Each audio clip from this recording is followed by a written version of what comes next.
জানাই। এই জন্যই আমাদের সৌমিত্রদা সৌমিত্র সিংহরায় নামের থেকেও সৌমিত্র দা নামে এখন পরিচিত। আমার খুব প্রিয়, সমস্ত অনুষ্ঠান সুন্দরভাবে তিনি সহযোগিতা করেন এবং পাশে থাকেন।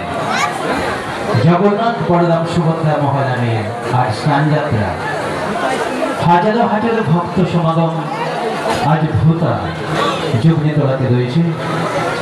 আমরা ধন্য, এই ভূতার মাটি ধন্য, এই হাজারো হাজারো ভক্তদের পদধূলি এই ভূতাকে করার জন্য।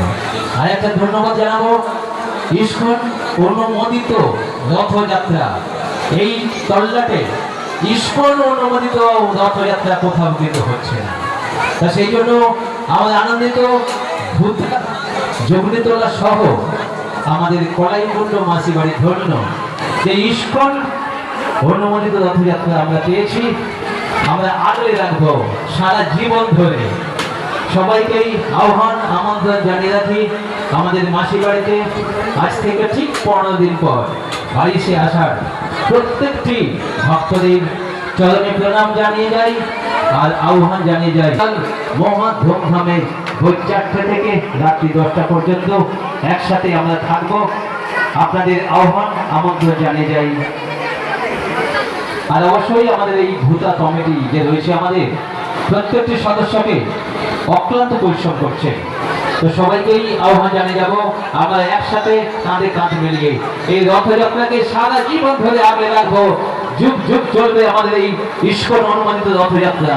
হরে কৃষ্ণ কৃষ্ণ কৃষ্ণ হরে হরে, হরে রাম রাম রাম হরে হরে। আর একটা কথা বলবো, এই যে বীজ পুঁতে গেলেন সবাই জানেন, এই রথযাত্রা শুরু কিন্তু গুটি কয়েক মানুষের জন্য, যারা আপনাদের প্রধান ভূমিকায় থাকে। আমার সামনে উজ্জ্বল নক্ষত্রের মতো জল করছে, এদের নাম কিন্তু স্বর্ণাক্ষরে লেখা থাকবে। কারণ যারা অনেক কষ্ট করে মাথার ঘাম পায়ে ফেলে ইস্কনের অনুমোদনটা আনতে পেরেছেন, স্বর্ণাক্ষরে লিখিত থাকবে তাদের নাম।